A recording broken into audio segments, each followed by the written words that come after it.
Hello friends, अपने previous tutorial में हमने पीएचपी की फर्स्ट फाइल क्रिएट करनी सीखी थी। इसमें हमने पीएचपी इन्फो नाम के फंक्शन को कॉल कराया था, जिसकी हेल्प से हम अपने सिस्टम में इंस्टॉल्ड पीएचपी की कॉन्फ़िगरेशन सेटिंग्स देख पा रहे थे। यहाँ पे मैंने आपको बताया था कि ये स्टार्टिंग टैग होता है पीएचपी का, और question mark and greater than sign ये पीएचपी का क्लोजिंग टैग होता है। अपने आज के ट्यूटोरियल में हम इन टैग्स के बारे में डिटेल में स्टडी करेंगे। मैंने अपने कोड में सबसे पहले लेस देन का sign, question mark, then PHP लिखा था। फिर हमने स्पेस दिया था एक, फिर पीएचपी इन्फो ये हमारा फंक्शन, इसे लिखा था, और उसके बाद क्वेश्चन मार्क का साइन और ग्रेटर देन का साइन लगाया था। आप ध्यान देंगे कि यहाँ पीएचपी लिखने के बाद मैंने एक स्पेस दिया है और फंक्शन के खत्म होने के बाद भी मैंने एक स्पेस दिया है।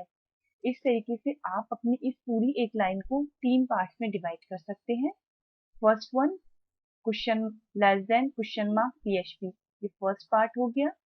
उसके बाद सेकंड पार्ट हुआ पीएचपी इन्फो फंक्शन की कॉलिंग वाला, and second and third part हो गया आपका क्वेश्चन मार्क और ग्रेटर देन का साइन। अब हम इसमें फर्स्ट और थर्ड पार्ट इस पे ध्यान देंगे। ये हमारे पीएचपी का स्टार्टिंग टैग होता है और ये हमारे पीएचपी का क्लोजिंग टैग होता है। इन दोनों टैग्स के बीच में आप अपने पीएचपी का कोड लिखेंगे जिसे आप एग्जीक्यूट कराना चाहते हैं।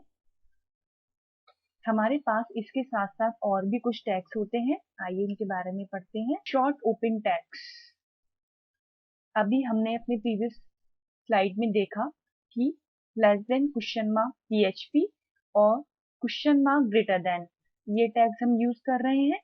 इसमें हमारे पास शॉर्ट फॉर्म क्या होती है, हम ये पीएचपी जो हमने लिखा हुआ है, जो ये बता रहा है कि हम पीएचपी काम, ये हम पीएचपी का कोड लिखने जा रहे हैं, वो हम हटा देते हैं। देखिए यहाँ पे आप लेस देन क्वेश्चन मार्क आप अपनी पीएचपी स्टेटमेंट देंगे, और जब आप इसे क्लोज करना चाहते हैं then question mark greater than sign.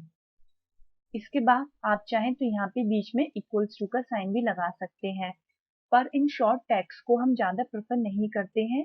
ये bad form of tags consider की जाती हैं और ये कभी काम करती हैं और कभी नहीं करती हैं। इसके बाद हमारे पास तीसरा तरीका होता है ASP स्टाइल टैग्स। अगर आप ASP मतलब कि एक्टिव सर्वर पेजेस इनसे फेमिलियर हैं तो आपको पता होगा कि HTML में ASP कोड इम्बेड करने के लिए हम इन टैग्स का यूज करते हैं।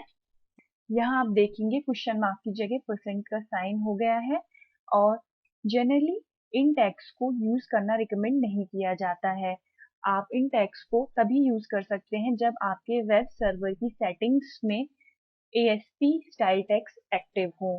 अब आप सोच रहे होंगे कि इन टैग्स को यूज करना अच्छा क्यों नहीं है। मान लीजिए मैंने अपना कोड लिखा और मैंने वहां पे PHP के लिए स्टार्टिंग टैग और क्लोजिंग टैग में ये ASP वाले टैग यूज कर लिए। मैंने अपने वेब सर्वर में भी चेंजेस कर दिए जिससे मेरा ये सर्वर इन टैग्स को समझ पा रहा था, और यही कोड मैंने आपको दे दिया। पर आपने तो अपने सर्वर में इनके लिए सेटिंग्स नहीं की है, इसलिए मेरा ये कोड आपके सिस्टम पे नहीं चलेगा।